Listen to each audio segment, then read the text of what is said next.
네, 방금 소개받은 서울대학교 행복연구센터의 교육팀장을 맡고 있는 홍명일입니다. 반갑습니다.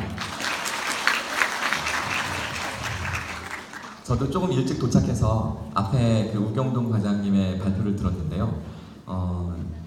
대구 교육청하고 저희가 2012년도부터 저희 서울대 행복연구센터하고 그 당시 지금도 이제 임기가 얼마 안 남으셨지만 그 교육감께서 대구가 가장 지금 심각한 게 아이들 행복의 문제인 것 같다. 사실 2012년도에 아마 다들 기억하고 계시겠습니다만 그 당시에 그 어떤 학생이 아파트에서 투신 자살해서 조선일보에서 일면에다 그 아이 투신하기 직전 아파트 엘리베이터 CCTV에 찍힌 그 아이가 쭈그려 앉아서 고민하는 그 사진을 실었었던 거예요. 아마 이게 일간지에서 그런 사진은 윤리적인 이유로라도 실을 수 없음에도 불구하고 그 당시 우리나라가 너무 성적 중심으로 앞만 보고 달려가도록 아이들을 줄 세고 있기 때문에 그러한 우리의 의식에 경종을 울리겠다 해가지고 그 당시 조선일보 편집부에서 아주 과감한 결단을 해서 그렇게 싣고 나서 우리나라 전체가 충격에 휩싸인 적이 있습니다. 그 학생은 우리 모두의 아들이잖아요, 그렇죠? 그래서 그 우리 모두의 아들이고 그 학생의 희생이 헛되지 않게끔 하기 위해서 우리가 더 노력을 해야 되겠다. 그런 차원에서 대구시 교육청에서 행복교육을 하겠다고 했을 때요. 저희 서울대학교에서 수십 명이 막 2박 3일 내려와서 같이 학교 선생님들과 연수도 하고 그랬던 기억이 나요. 그게 2012년도였는데요.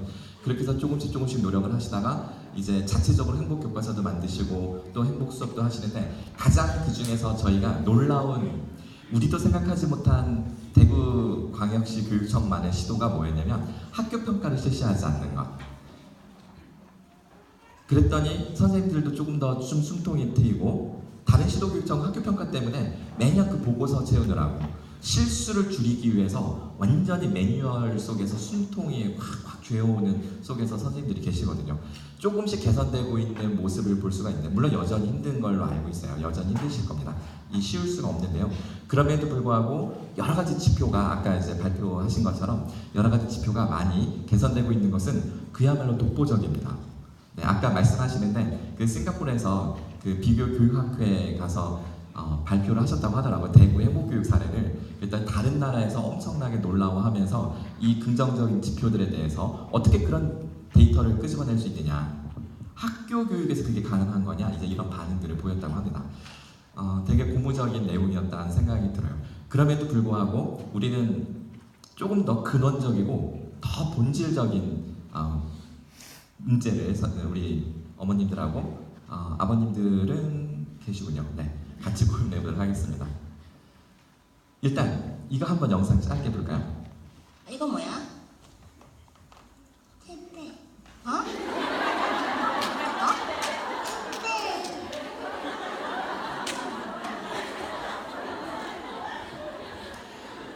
혹시 놓치신 분을 위해서 다시 한번 보여드릴게요. 이거 뭐야?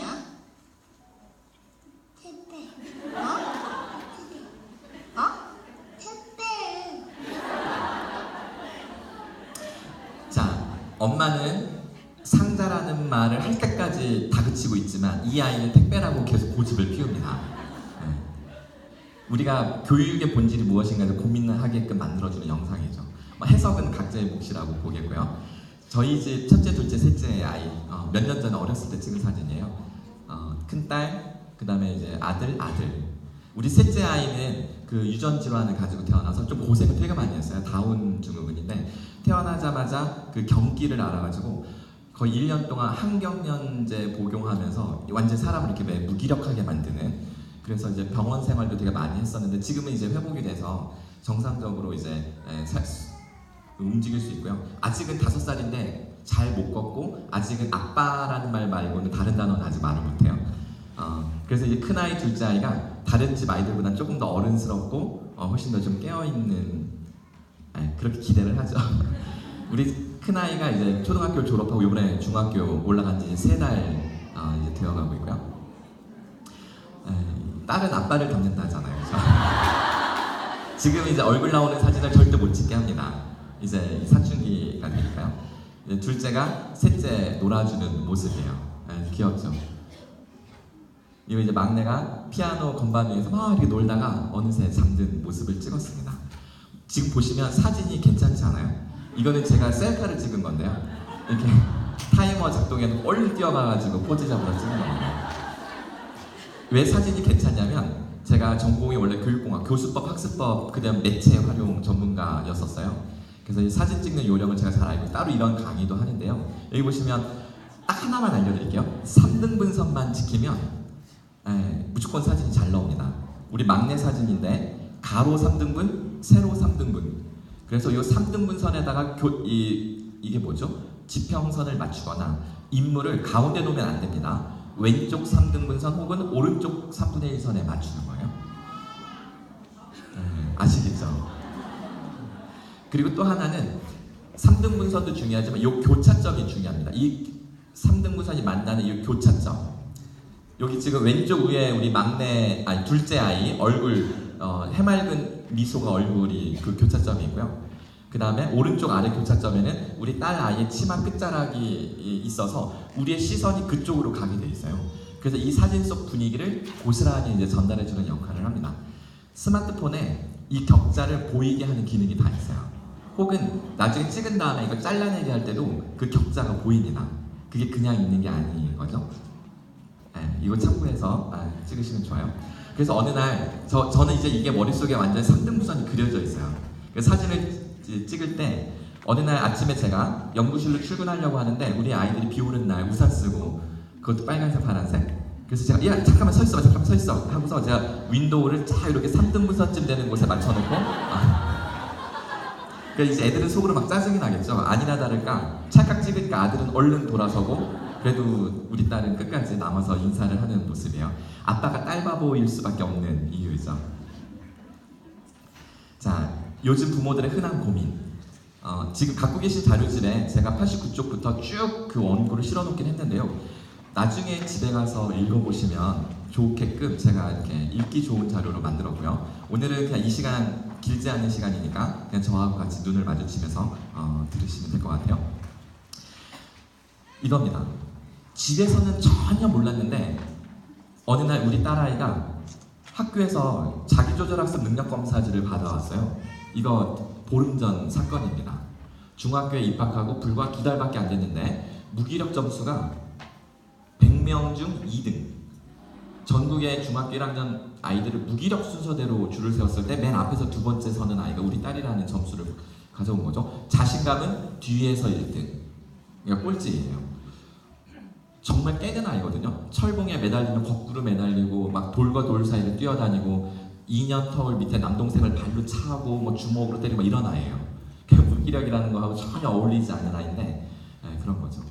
근데 그게 이해가 돼요. 저희가 중학교 행복 수업부터 시작을 했거든요. 왜냐면 중2병 유명하잖아요. 가장 행복하지 않은 나이대가 중학생이라고 해서 했는데 그 당시에 EBS에서 서울대 행복연구센터에서 하는 그 행복 수업이 소문이 나가지고 2012년도에 저희 행복 수업을 실시하는 학교에 가서 행복 수업 시작하기 전에 요즘 아이들 인터뷰를 했습니다.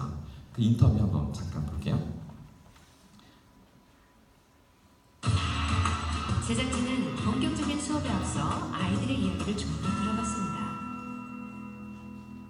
계속 공부를 하면 좋은 대학에 갈 수 있다. 좋은 대학에 가야지만 너가 어떻게 돈을 벌고 어떻게 그렇게 편하게 살 수 있다라는 걸 계속 말해주니까 좀 그런 거에도 자유를 뺏기는 것 같아요. 학원을 갔다 오면요 나름 공부를 하고 왔는데도 또다시 공부하라고 해서 하루에 대부분을 앉아 있어요. 숙제하고 공부하고 또 남들처럼 학원도 가고 학교에 있다 보면은 되게 많이 앉아 있죠. 맨날 반복되는 일상에 너무 늦게 자고 또 성적이 조금 자, 이 아이가 조금이라도 떨어지면 엄마 그 민혁이라는 아이인데요. 그 서울에 있는 서초동에 있는 어떤 중학교의 학생이에요. 지금 이제 아마 대학생 됐을 것 같아요. 학교 갔다 오면 학원을 갔다 와서 밤에 집에 와가지고 한 10시쯤 넘어서 들어오죠. 그리고 엄마가 숙제 검사를 다 허락을 해줄 때 잠을 잘 수 있는데요. 보통 새벽 3시래요. 근데 이 아이가 저희가 처음에 가서 저희가 이제 우리 연구소니까 검사를 하는데요. 일단 뇌지도, 이 우리 머리 뇌 구조, 브레인, 우리 생각을 이렇게 그리는 거 있잖아요. 그걸 하는 애들이 열심히 누구든 뭐 시험, 뭐 여자친구 게임 막 이런 걸 쓰고 있는데 얘 민혁이만 스트레스 딱 써놓고서 펜을 탁 내려놓은 거예요. 그래가지고 얘 좀 방송 카메라도 와서 막 찍고 있는데 좀 열심히 하지라고 저는 생각을 했는데 이 방송국 PD는 이런 아이가 뭐가 있다라고 생각을 했는지 담임 선생님한테 물어본 거예요. 그랬더니 걔가 우리 반에 1등하는 아이예요. 그래가지고서 이 아이가 집중 이 취재 촬영 주인공 중에 한 명으로 되었습니다. 예, 되게 힘든 일상을 하고 보내는 혼내고 맨날 학원 가고 숙제하고 공부하고 이러면 잠도 되게 못 자고 되게 애들이랑 놀 시간도 없고 그래가지고 되게 스트레스가 많았어요. 하루 생활에서 가장 큰 만족감을 느끼는 때가 언제야? 잘 때. 잘 때? 왜 잘 때야? 절대 아무 생각 없이 그냥 편한.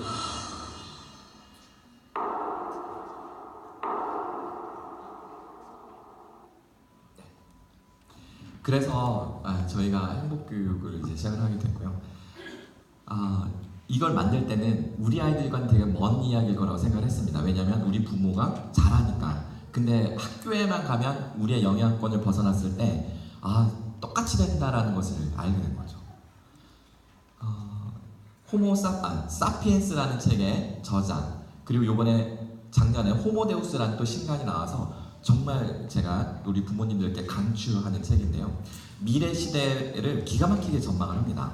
그래서 우리 아이를 어떻게 길러야 될지에 대한 많은 힌트를 얻으실 수 있을 텐데요. 이 책의 저자가 이스라엘의 유발 하라리라고 하는 역사학자인데요. 이런 말을 합니다. 합리성을 기반으로 사고하는 인간의 판단과 행동은 모두 매뉴얼화할 수 있다. 그리고 모든 매뉴얼은 인공지능으로 구현할 수 있다. 따라서 합리성 1세기인 학교 교육은요, 쓸모없다. 오히려 쉬는 시간에 아이들이 경험하는 것이 나중에 어른이 되어서 쓸모 있을지도 모르겠다. 이런 이야기를 우리나라에 왔을 때 기자들에게 인터뷰한 적이 있습니다. 그래서 이 사건 이래로, 그리고 이세돌이 알파고한테 4대1로 진 이래로 우리나라 교육에서는 창의성 교육이다, 감성 교육이다 하는 열풍이 일어나기 시작을 합니다. 하지만 안타깝게도 이것은 착각입니다. 먼저 창의성을 살펴볼게요. 작년에 알파고를 만든 구글이라는 회사에서 세계적인 과학저널 네이처에 논문을 발표합니다. 알파고 제로의 탄생 소식을 세상에 알린 거죠. 알파고 제로. 알파고가 이름이 있는데요. 이세돌을 물리친 알파고는 알파고리, 그 다음에 또 중국의 세계 1위 커제 구단을 물리쳤던 알파고 마스터.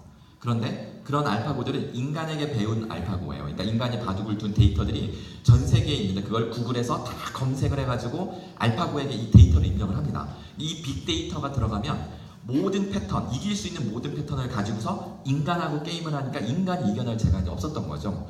그런데 이 알파고 제로는 인간에게 바둑을 배우지 않고, 바둑은 집을 쌓아서 많은 집을 이기는 돌이 이기는 거다라는 그 기본 룰만 알려주고 나서 네가 혼자 터득해. 어떻게 혼자 바둑을 터득할까요? 혼자서 흰돌 검돌을 0.4초에 하나씩 똑똑똑똑 이렇게 두고서 한 판 끝나면 검은돌이 이겼네? 그 다음에 또 혼자 또 막 두다가 끝나면 이번 흰돌이 이겼네? 이러면서 스스로 패턴을 익히는 거죠. 완전히. 그랬더니 이 알파고 제로가 이 중국의 커제 구단을 물리친 알파고 마스터를 89대 11로 100번을 싸웠는데요. 89번을 이깁니다. 이제는 인공지능과 인공지능의 싸움 시대인데 그 인공지능 중에도 인간에게 배운 인공지능보다 스스로 터득한 인공지능이 훨씬 더 창의적이고 강력하다라는 논문이 작년에 발표됐습니다. 그래서 더 이상 창의성 자체가 인간 고유의 영역이 아닐지도 모릅니다. 우리 아이 창의성 교실, 영재 교실에 보내고 계시다? 그 교실에 가서 한번 보세요. 만약에 그 선생님이 매뉴얼대로 가르치고 있다. 그러면 100% 인공지능한테 집니다. 네. 인공지능의 노예가 될 거죠. 매뉴얼대로 가르친다는 게 이런 거예요. 선생님이 이게 딱 아이들은 모르는 게 선생님 딱 이렇게 매뉴얼이 있어서 자, 이 사물의 특징이 뭐고 이 사물의 특징이 뭐니 물은 다음에 이 두 가지 특징을 한번 섞어볼까? 이 사물의 특징을 한번 쪼개볼까? 한번 이걸 거꾸로 뒤집어서 볼까? 이런 식으로 이 질문의 리스트가 있어요. 그리고 이제 아이들이 그걸 따라하다 보면 되게 기가 막힌 생각들을 아이디어를 내놓습니다. 자, 이 질문을 리스트, 이것이 매뉴얼인데요. 이걸 인공지능 프로그램으로 알고리즘으로 넣으면 인공지능이 우리 아이들보다 훨씬 빨리 그리고 더 많은 아이디어를 산출해낼 수 있습니다. 따라서 당연히 안 되는 겁니다, 인간이. 더 이상 교육학자들이 창의성 교육을 이야기하면 되게 뒤처진 사람이다 이렇게 보셔도 됩니다. 그러면 감성인데요. 질문이 이거죠. 자, 미래의 아이들은 사람 선생님과 인공지능 선생님 중에 누구를 더 선호하게 될까? 사람 엄마와 인공지능 엄마 중에 누구를 더 따를까요? 미래 아이들은. 아마 지식이 더 많은 걸로 치면 인공지능이 유리한데 감성은 사람이 유리하지 않을까? 그래서 우리 아이들 감성 교육을 시켜야 된다 이런 이야기를 많이 하는데요. 그 작년에 EBS에서 MIT 대학의 MIT 아시죠? 미국에 거기에 한국인 박사 과정에 있는 한국인 박혜원 박사를 취재합니다. 감성 로봇을 만들고 있어요.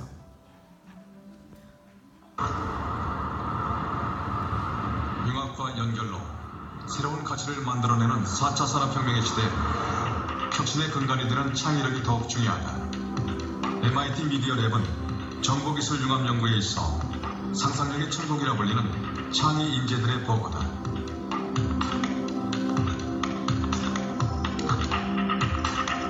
(250대 1의) 경쟁을 뚫고 들어온 인재들 중에 인간과 소통하는 로봇을 연구하는 한국인 박혜원 박사도 있다.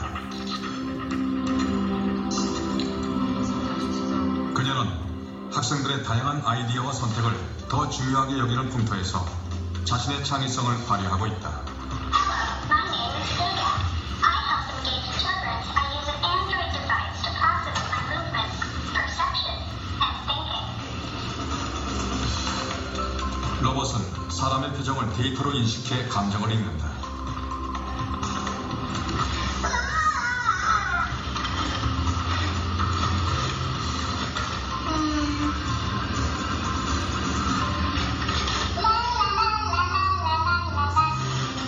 인간의 감정을 읽고 적절히 반응할 수 있게 되면 그만큼 소통은 가능해진다. 결국에는 이제 얼굴에 이런 피처들을 이용해서 제 감정을 인식을 하는 거예요. 이제 자기도 이제 같은 감정을 표현을 하도록 무슨 말인지 알아듣고 반응하고 있는 거지? 그래서 항상 아이들이 이렇게 써도 된다고 하면은 좋아하죠. 네. 카메라가 달린 인공지능은 사람의 얼굴 표정을 받아들이면 이미 수많은 사람들의 얼굴 표정의 유형별로 감정 데이터가 갖고 있기 때문에 사람보다 더 정확하게 감정을 읽고 심지어 일관된 반응을 보여줄 것이기 때문에 공감력 가지고 만약에 시험을 본다? 그러면 인공지능이 이깁니다, 사람을. 따라서 공감력 키우기 위해서 아이들을 감성 교육을 시킨다는 것은 인공지능 시대에 내 아이가 살아가는 법을 가르치는 것이 아니라 지는 법을 가르치는 거라고 할 수도 있습니다. 네. 자, 이제 창의성 교육, 감성 교육 아닐지도 모릅니다. 사실 아니라고 인공지능 전문가들은 이야기를 합니다. 그렇다면 교육에서 우리가 무엇에 관심을 가져야 되는가라는 상당히 난해한 문제가 남게 되는데요. 노벨위원회, 노벨상 수상자를 선정하는 그 위원회에서는 최근에 인간의 직관을 연구하는 학자들에게 주목하기 시작을 했습니다. 직관이라는 거는 뭐냐면 이렇게 막 충동구매하고 이런 건 직관이에요. 그거는 감정에 끌려다니는 감정의 노예. 그 다음에 매뉴얼대로 하는 거 있죠. 우리 세월호 때 아이들이 매뉴얼대로 하다가 못 나온 거잖아요. 매뉴얼의 노예는 합리성의 노예. 감정의 노예와 합리의 노예를 거부하고 인간의 이성과 감정 사이에서 정확하게 중심을 잡고 의사결정을 내릴 수 있는 인간의 능력을 직관이라고 합니다. 그래서 이 작년에 노벨 경제학상 수상자가 이 직관을 연구하는 리차드 탈러라는 시카고대 경제학과 교수가 받게 되는데, 이 사람의 책이 넛지라는 책이 있어요. 서점에 가면 베스트셀러, 스테디셀러 코너에 있습니다. 이 책에 보면 제가 여기서는 이제 지웠는데요. 많은 그 인간이 전혀 합리적인 사고를 하지 않는다라는 것을 사례를 보여줍니다. 여기 똑똑한 사람들의 멍청한 선택이라는 책이 있어요. 서점에 가서 한번 나중에 이것도 구매해보세요. 이것도 제가 오늘 두 번째로 추천하는 책인데요. 똑똑한 사람들의 멍청한 선택. 왜 사람들은 똑똑한 의사결정을 내리려고 하면 할수록 그 결과는 멍청한가에 대한 연구 책인데 일반 대중들이 읽기 쉽게 썼습니다. 그 다음에 15년 전에, 17년 전에 다니엘 카네만이라고 하는 심리학자가 역시 인간의 본성이 직관이라는 걸 증명해서 노벨상을 받게 됩니다. 그러면서 세상은 합리성 교육이 아니라 직관 훈련으로 이게 트렌드가 바뀌어가고 있어요. 세상은 학교 밖에서는, 학교 안에서는 아직 아닙니다. 예를 들어서 이런 이야기예요. 우리 남자 화장실에 파리 그림이 있는데요. 이거 왜 그려져 있냐? 이거 있기 전에는 남자는 아무 데서 눈물 흘리지 않는다 라든지 아니면 한 발짝 앞으로 다가서 주세요 뭐 이런 말들이 써 있어요. 그러니까 아무리 남자들의 이성에 호소해도 이게 안 돼요. 이게 되게 지저분해요. 청소하는 아주머니를 맨날 불평불만을 하죠. 그런데 파리 그림 하나 그려놨더니 되게 청결하게 유지가 되는 겁니다. 남자들의 사냥 본능이, 이 잠들어 있던 사냥 본능이 깨어난 것 같아요. 자, 이거 몇 번일까요? 미국 미네소타주에서 납세율을 높이기 위해서 캠페인을 벌이는데요. 이 4가지 캠페인을 다 해봤는데 3가지는 효과가 없었고 하나만 효과가 있었습니다.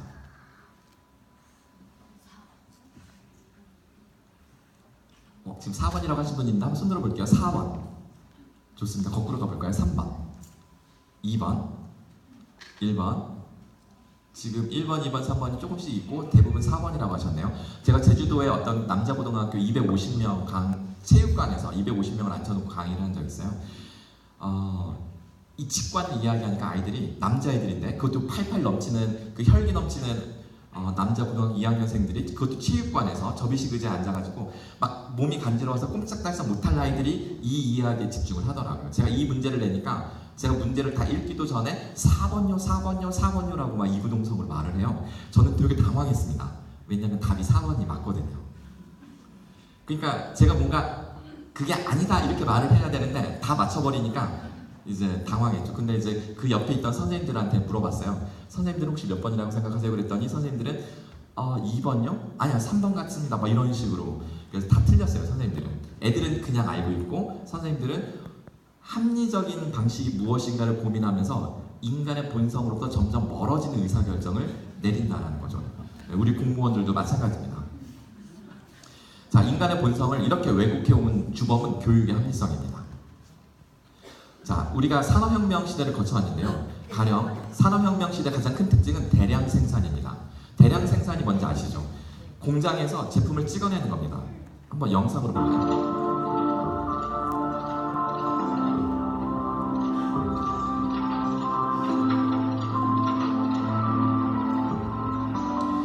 자동차 한 대를 조립하는 시간이 750분에서 90분으로 단축이 되고요. 가격은 저렴해집니다.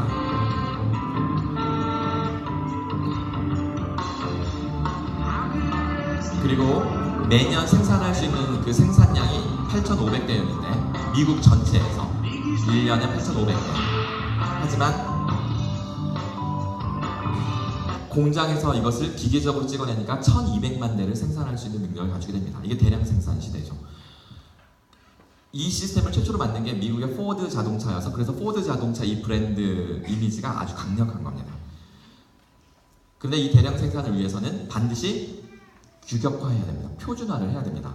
자, 이제 표준화해야지 이 설계도 표준화해야 표준화된 자동차들이 나오겠죠. 자, 그러면 공장에서 컨베이어 벨트가 이렇게 쫙 벨트가 돌아가면 공장 노동자들이 쫙 줄을 서서 자기 자리에서 자기가 맡은 나사만 조여요. 누구는 나사를 조이고 누구는 용접을 하고 이런 식으로 쭉 가다 보면 완성된 자동차가 나오는데요. 그러니까 공장에서 똑같은 일을 매뉴얼적으로 반복할 수 있는 학생들을 길러내야 되겠죠. 그렇기 때문에 학교 교육도 표준화를 합니다. 학생들을 표준화하기 위해서는 무엇을 표준화해야 될까요? 학교에서 졸업시키는 졸업생들을 표준화시키려면 무엇을 먼저 표준화해야 될까요? 교육과정, 교과서를 표준화해야 되겠죠. 그래서 국가교육과정이라는 게 만들어집니다. 원래 그런 게 없었어요, 예전에는. 그런데 교육과정을 표준화했더니 안 돼요, 여전히. 왜냐하면 선생님들이 통제가 안 되는 거예요. 선생님들은 어떤 소신을 가지고 본인의 교육에 열정을 가지고 막 가르치는데 A라는 선생님이 다르고 B라는 선생님이 다른 겁니다. 서울시 교육청이 다르고 대구 교육청이 다른 거예요. 아까 대구 교육청 행복교육 사례 보면서 사제 동행 스포츠 관람을 우리 아들이 딱 보더니 와 좋다 이래 얘기하더라고요. 지금 저희 현재 5학년인 아들이 이 앞에 와 있거든요. 야구 직관하러 어저께 그저께 따라와서 어저께 삼성 라이온즈가 이 라이온스 파크 개장일에 최초 3연승을 하는 것을 그 역사의 현장에 저희가 있었거든요. 학교 체험 내고 온 거예요. 다른 말로 학교를 탈출한 거죠. 아빠 핑계대면. 저는 아들 앞에서 빈소리를 할 수가 없습니다. 그러니까 오늘 저는 정말 할 수 있는 이야기, 팩트만 가지고 이야기를 할 수밖에 없는 거죠. 그런 상황에서 자, 선생님들을 표준화시켜야지만 표준화된 아이들이 나옵니다. 선생님들을 표준화시키는 방법은 교육 목표를 통일하고요. 교육과정을 통일하고 동일한 평가를 실시합니다. 2015 개정 교육과정이 바로 국가에서 성취 기준을 정확하게 설정하면 자, 교사들, 학교 선생님들 여러분들은 성취 기준을 중심으로 시험 문제를 만들어서 매주, 매 시간마다 시험을 위한 수업을 하세요. 그래야지 아이들의 그 시험 수행평가 결과를 생활기록부에 그대로 기록을 하세요. 그래야지 그 학종을 가지고 대학에서 학생들을 선발하게 할 겁니다. 선생님들의 재량은 더 사라졌습니다. 이게 바로 교육의 표준화인데 그거의 본질은 교사의 행동 매뉴얼 표준화인 거죠. 이게 학교 교육의 합리성입니다. 그러니 우리 딸이 학교가 재미가 없는데요. 학교가 원래 재미없는 거 아니에요? 그럼 너 왜 공부해? 시험 보니까요. 시험은 왜 보는데? 그냥요. 이거예요. 의미가 사라진 거죠. 교육의 표준화. 근데 학교만 탓할 수 없어요. 이렇게 말하는 저도 치명적인 제 인생에 정말 씻을 수 없는 경험이 있어요. 이게 뭐냐면 저희 딸이 3학년 때인데요. 아까 제가 왜 우리 막내 아이가 그 병원에 1년 동안 생활하면서 저희 집사람 병원에 가 있고 제가 초등학교 1학년, 3학년이 우리 아들, 딸을 그 당시 이제 학교에 아침에 밥을 먹여 보내야 돼요. 근데 이제 그날 밤에 제가 이제 노트북으로 막 밤에 피곤하게 작업을 하고 있으니까 우리 딸이 와가지고 아빠 노트북이 화면이 손바닥만 하면 어떨까요? 아마 아빠에게 측은지심을 느꼈던 모양이에요. 근데 저는 이 모니터 쳐다보는 것도 눈이 아픈데 손바닥만 하면 어떠냐고 물어보니까 순간 답답하지 않을까라고 말을 했어요. 그랬더니 우리 딸이 그런가? 그렇겠죠? 하고서 갔습니다. 그리고 나서 자고 일어나면서 아침에 제가 눈을 뜨는데 이거 스티브 잡스가 아이폰을 만든 거 아닌가? 그 생각 때문에 그 질문을 했기 때문에 스마트폰을 만든 게 아닌가? 그래서 우리가 지금 새로운 세상으로 넘어온 거 아닌가? 그러면서 밥을 차려주면서 윤영아 너 어저께 아빠한테 이런 말 했잖아. 너 그거 스티브 잡스가 그 질문을 던졌기 때문에 아이폰을 만든 거야. 넌 정말 창의적인 생각을 한 거야. 야, 우리 딸 똑똑한데? 이 말을 3번을 반복을 했어요. 그리고 나서 우리 딸 이런 아이예요. 6살 때 이면지에다가 엄마가 화분 이파리를 잘라서 버리려고 하니까 엄마 이거 내가 가져가면 안 돼? 그러더니 자기 방에 들어서 10분 만에 이런 그림을 그려 나오고 붓펜을 주면 한 번에 그려요. 한 획에 이런 식으로 그리는 아이예요. 정말 깨는 아이죠. 그런데 이틀 후에 집사람이 이제 퇴원을 했습니다. 퇴원한 아기를 데리고 집에 왔는데 저는 이걸 막 자랑하고 싶잖아요. 그래서 자기야 아니 글쎄 윤영이가 어저께 나한테 뭐라고 했는지 알아? 진짜 똑똑하다? 그래서 집사람이 뭐라고 그랬는데 봐봐 야 윤영아 아빠가 너 그저께 아빠한테 스마트폰 모니터가 손바닥만 하면 어떻게 했냐고 아빠한테 물었잖아. 그래서 아빠가 뭐라고 했니? 안 된다고요.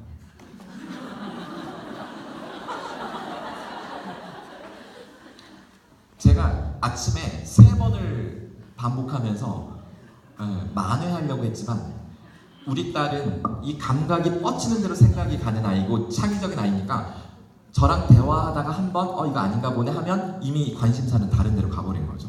그 순간을 놓치면 사라지는 겁니다. 그런데 창의성 교육을 매뉴얼대로 한다는 게 계획대로 한다는 게 말이 될까요? 그거는 뭐와 같냐면 우리 어머님들도 다 아시는 거 있잖아요. 뉴턴이 사과나무 밑에서 쉬고 있는데 사과가 뚝 떨어졌어요. 이놈의 사과 하다가 근데 이 사과가 왜 떨어지지? 이라는 이 인류 중에 누구도 던지지 않은 최초의 질문을 던졌기 때문에 만유인력이라는 법칙을 만들었는데 자 우리는 이제 아이들에게 자 내일 물리계획, 물리수업 계획, 사과나무 밑에서 사과를 떨어뜨리면서 아이들에게 사과가 왜 떨어지는지 질문을 하게 유도한다. 뭐 이런 식으로 한다고 생각을 해보세요. 뉴턴이 그걸 계획적으로 경험을 했나요? 그럼 그건 창의적인 게 아니죠. 그러면 본인의 의지를 가지고 질문을 던져서 파고드는 것이 아니기 때문에 안 됩니다. 그 결과 우리나라 아이들은 학교에서 행복할 줄 몰라 합니다. 학교에서 행복하냐고 물었을 때요, 65개국 중에 꼴찌가 대한민국입니다. 참고로 우리나라 공교육의 롤모델인 핀란드인데요, 핀란드 아이들도 61등입니다. 학교에서는 안 행복하기 매한가지예요. 그럼 여기 1등은 누굴까요? 인도네시아, 페루 뭐 이런 나라들이에요. 우리 어렸을 때 우리는 방과 후 하면 노는 거 생각하잖아요. 근데 요즘 아이들은 방과 후 하면 학습이죠. 어저께 청구고등학교에 가서 그 청구고등학교 선생님들하고 미래 교육의 방향, 미래 교육 수업 평가의 방향을 가지고 세미나를 했습니다. 제가 지금 3일 전 그저께 와가지고 계속 지금 강의를 하고 있는데요. 근데 5시 10분 정도 되니까 이제 강의가 끝났어요. 그때 선생님 또 수업 또 들어간대요. 자, 이제 선생님들 고생하셨고 이제 수업 들어가세요라고 하는데 제가 또 수업 있어요? 왜요? 그랬더니 방과 후 학습입니다 라고 하시더라고요. 아, 그렇구나. 그런데 집에서 우리나라 아이들은 행복감이 꼴찌인데요, 집에서 핀란드 아이들은 행복합니다. 집에서 행복하냐고 물었을 때 핀란드 아이들은 행복감이 확 올라가요. 우리나라는 여전히 안 행복합니다. 그 이유는 아시겠죠? 핀란드는 집에서 놀고 우리는 집에서 숙제를 해야 되기 때문에 그렇죠. 자, 이제 제가 어저께 강의하다가 시간을 늦게도 시작했고 너무 늦게 끝나서 오늘은 제가 중간에 확 자르고 뒤로 넘어왔습니다. 자, 이 질문을 한번 보실게요. 학교에서는 매뉴얼을 더 정교하게 만듭니다. 마치 교육학자들이 선생님들이 자기 멋대로 가르친다고 국가교육과정에서 성취기준을 더 세밀하게 짜가지고 이 성취기준 손대지 마시고 그대로 수업하세요라고 하는 것처럼 지금 2015 개정교육과정이 그래요.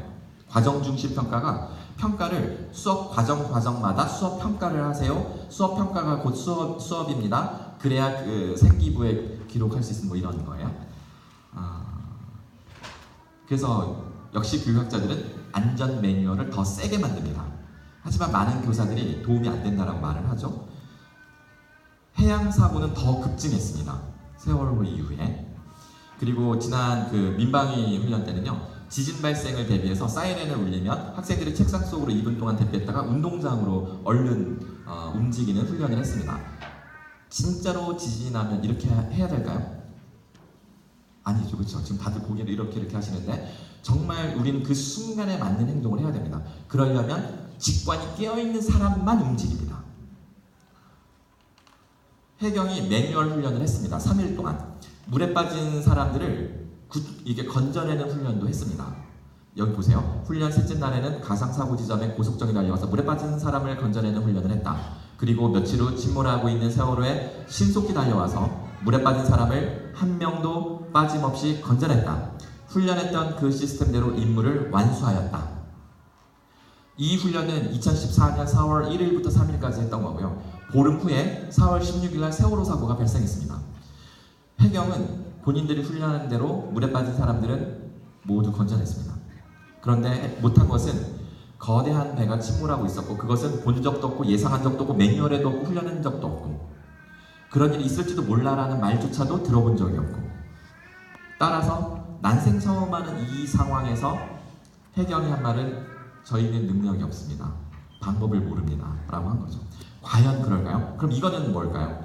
이거는 세월호보다 4배 이상 무거운데요. 이거 세월호가 10,000톤이 좀 넘어요. 이거는 영국의 화물선인데 45,000톤짜리입니다. 근데 영국의 경비정은 버티고 있습니다. 시간을 벌기 위해서요. 근데 우리나라 해경은 부딪힐까봐 컨테이너 떨어질 수 있으니까 하면서 계속 뒤로 물러났고요. 그리고 기자들이 이해가 안 돼서 계속 물어본 거예요. 인터뷰를 한 거죠. 우리나라 해경은 매우 합리적이고 매뉴얼적으로 대응을 했을 뿐입니다. 자, 죄를 물을 수 있을까요? 법리적으로 무죄입니다. 하지만 지금 해경 그 책임자나 몇몇 사람들이 감옥에 가 있는 이유는 민심을 반영한 도의적 책임을 물은 성격이 크다라는 게 법리학자들의 의견입니다. 지금 이제 와서 인터넷에 검색해보면 이제 그런 의견들이 이제 나오기 시작을 합니다. 자, 일본에서 지진이 발생을 했는데요. 이거 정말 미스테리한 일이 일어납니다. 쓰나미 사건 아시죠? 쓰나미가 덮쳐서 그 후쿠시마 원전의 원자로가 지금도 붕괴되고 있어요. 우리나라도 원전을 뭐 더 짓네 만에 그 뭐 막 이 논란이 이것 때문에 생긴 겁니다. 이 사건. 그런데 이날 후쿠시마 원전을 덮은 쓰나미가 동네 마을을 휩쓸었잖아. 학교도 휩쓸고. 그런데 어떤 학교에서 학생들과 교사들이요 운동장에 모였어요. 지진이 났으니까. 그리고 나서 쓰나미 경보가 나서 대피하라고 하는데 교장 선생님 지시를 따라 뒷산으로 대피를 해야 되는데 이날따라 우왕좌왕하다가 모두 수장되고 죽습니다. 무슨 일이 벌어졌을까요? 매뉴얼에는 교장 선생님 지시를 따라 뒷산으로 가야 되는데 그날 교장 선생님이 휴가 중이라 연락이 안 되는 상황이었습니다.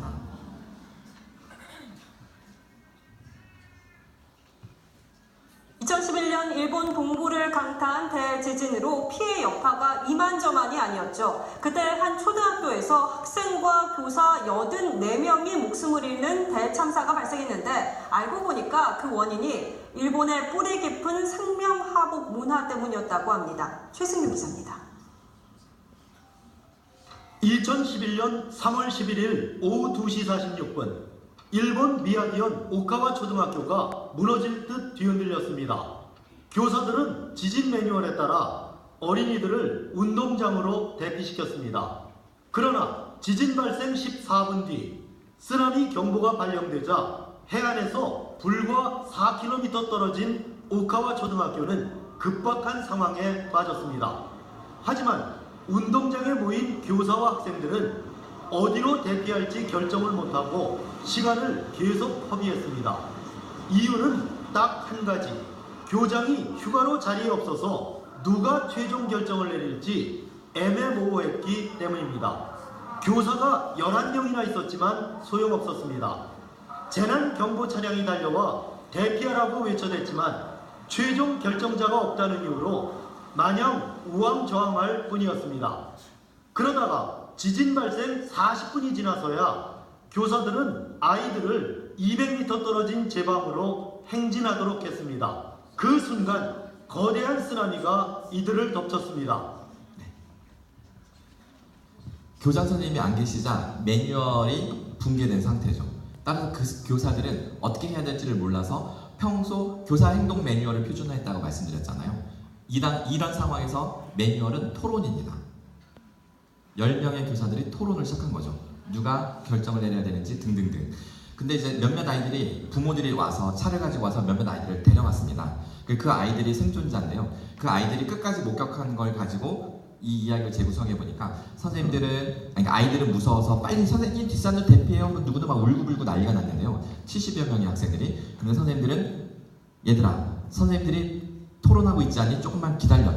이럴 때일수록 질서, 매뉴얼 이렇게 얘기를 한 거죠.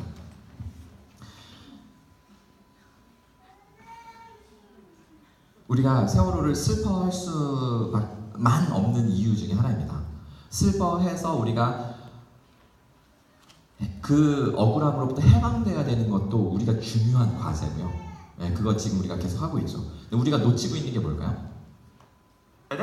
아이고 이거 넘어가고 어머나. 네, 다니엘 진료라고 합니다. 이거 끊고 조금 전에 나왔던 그 다니엘 주저는 한국인의 그 직관이 없는 합리적 매뉴얼을 비판하는 영상이었어요. 자, 지금은 이렇게 넘어가고요. 학자들은 설명에 관심이 있고 문제 해결에 관심이 없습니다. 합리 모델을 해결할 수 있는 학자들이 해결해 줄 수 있는 문제는요. 인위적으로 설계된 그래서 예측 가능한 문제 논리대로 하면 결과가 명확히 나오는 문제만 학자들이 해결해 줄 수 있습니다. 세월호는 그런 문제가 아니었죠. 일본의 쓰나미는 그런 문제가 아니었습니다. 우리 아이들이 살아갈 미래도 예측 가능한 상황이 아니기 때문에 해결할 수 없습니다. 저는 어젯밤에 숙소에서 뉴스 속보를 보면서요. 약간 짜릿함을 느꼈습니다. 이 짜릿하다라는 게 약간 좀 이중적인데요. 트럼프가 북미 회담을 취소했잖아요. 뉴스 보셨나요? 김정은이 풍계리 핵시설을 폭파시키자마자 북미 회담을 취소하겠다 이렇게 발표를 한 거예요. 저는 역시 트럼프다. 이 불확실성으로 판세를 흔들어서 다시 주도권을 자기 걸로 가져오는 이 능력 한번 김정은이 불확실성으로 판세를 뒤엎어서 주도권을 끌고 가다가 야, 이 김정은이가 한 수 위인데? 근데 그 트럼프가 뒤치다가 이걸 어떻게 뒤집을까 하다가 딱 기다린 거죠. 풍계리 팡 하니까 회담을 미루겠다. 요즘 너의 말이 좀 센데 너 마음 바뀌면 다시 연락해라 하면서 주도권을 다시 가져간 겁니다. 기가 막히지 않나요? 이거 학자들이 예측했을까요? 학자들은 그리고 저희 지인들도 카톡으로 와요.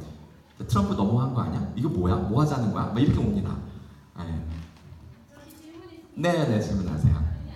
네네 네네 네네 예예. 일본 쓰나미. 네네네. 네.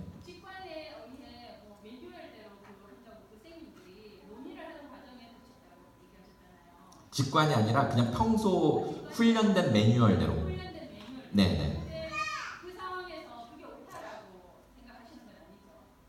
훈련된 매뉴얼대로 하는 것이? 네네.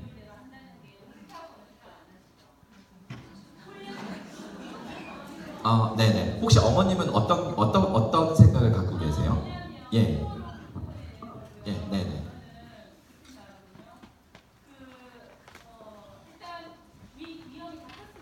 네네네. 네.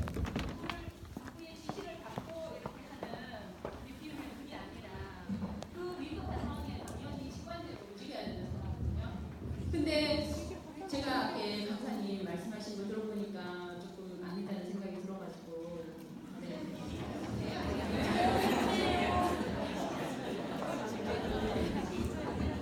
어머님 말씀에 100% 동의하고 지금 다른 분들도 저 이야기와 우리 어머님 의견이 같은 의견이라고 지금 이야기하시는 거예요. 네. 정말 고맙습니다.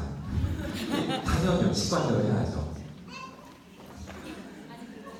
100번을 물어봐도 그렇게 해야 돼요. 네네. 세월호 부분에 대해서 그 해양경찰관들 같은 경우에도 책임이 있다고 생각하거든요. 근데 그 책임이 없다라는 그 부분에 대해서 제가 조금 이해를 말씀드리고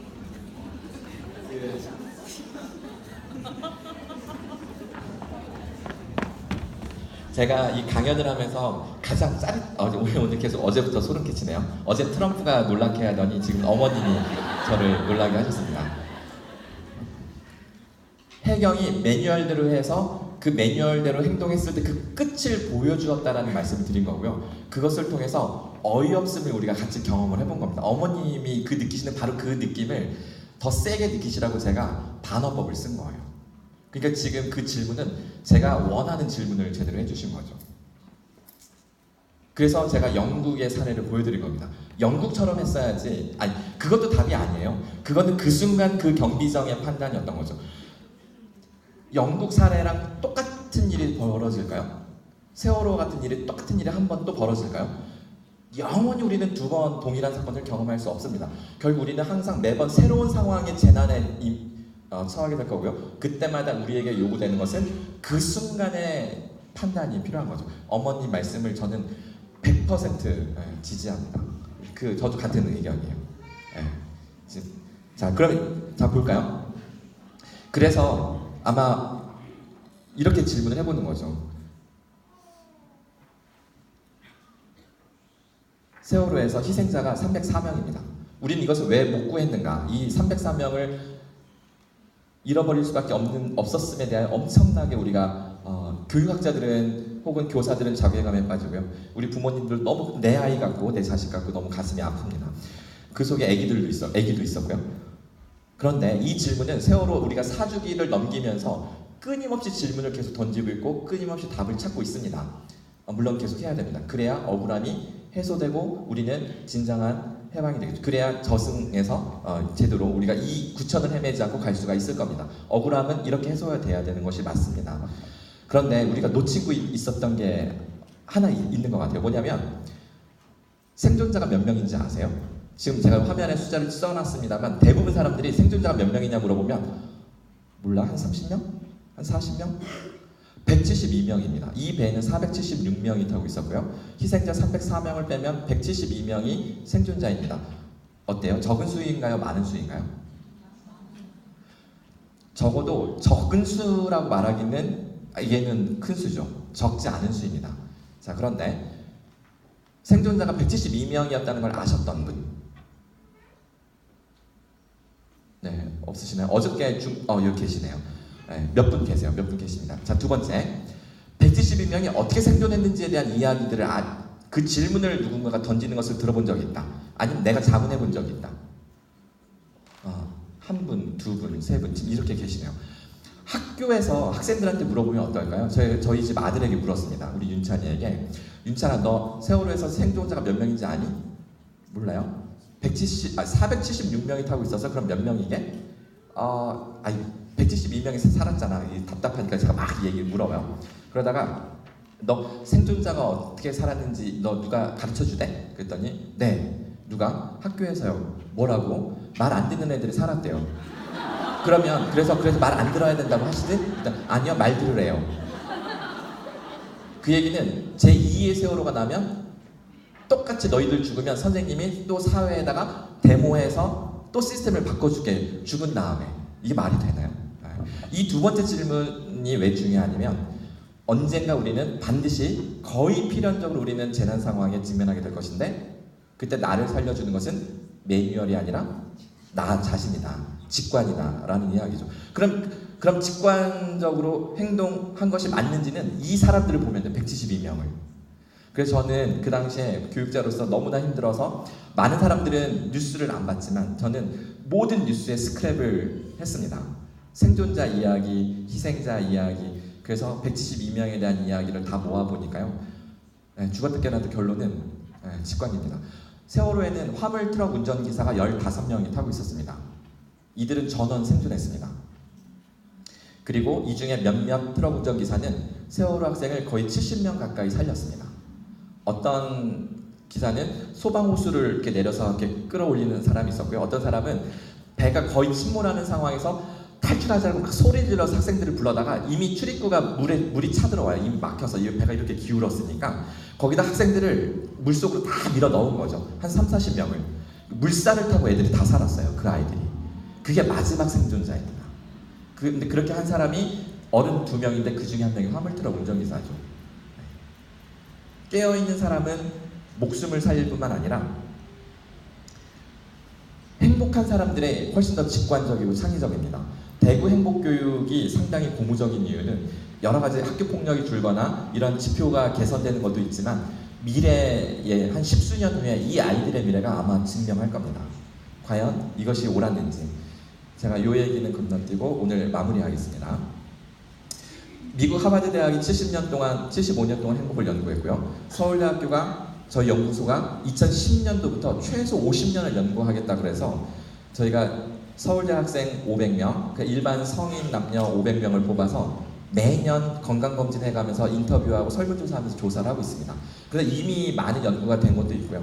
보니까 행복한 사람들이 훨씬 더 창의적이고 창의적인 사람 행복에 영향을 미칩니다. 선순환 관계이고요. 행복감이 높은 사람들의 시야가 넓어집니다.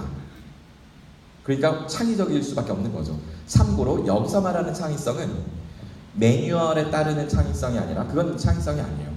그야말로 모니터를 보다가 아빠 되게 불편해 보인다. 이게 좀 작아서 휴대가 가능하면 어떨까? 뭐 이런 생각하는 거예요. 떨어지는 사과를 보면서 저게 왜 떨어질까라는 인류 최초의 질문을 던질 수 있는 이런 직관적 질문 창의성이 행복한 사람들에게서 나온다라는 거죠. 최근 10년간 행복심리학, 인지내각, 진화심리학의 놀라운 연구 성과. 누구든지 행복할 때 더 직관적, 창의적인 사람이 된다. 뿐만 아니라 직관이 목숨을 지켜준다는 거죠. 앞으로 우리 아이 인공지능 시대에 우리 아이를 기를 수 있는 방법은요. 학교에 너무 의존하지 마시고 학교 운영위원회 위원이 되셨으니까 재난 안전 훈련을 하더라도 매뉴얼대로 하는 거에 만족하지 마시고 좀 돌발적인 상황 속에서 아이들이 어떻게 행동할 수 있는지 이런 아이디어도 한번 만들어 보시고 하면서 좀 학교의 변화를 주도적으로 이끌어 가시는 직관적인 부모님이 되시면 좋겠습니다. 강의를 마치겠습니다. 감사합니다.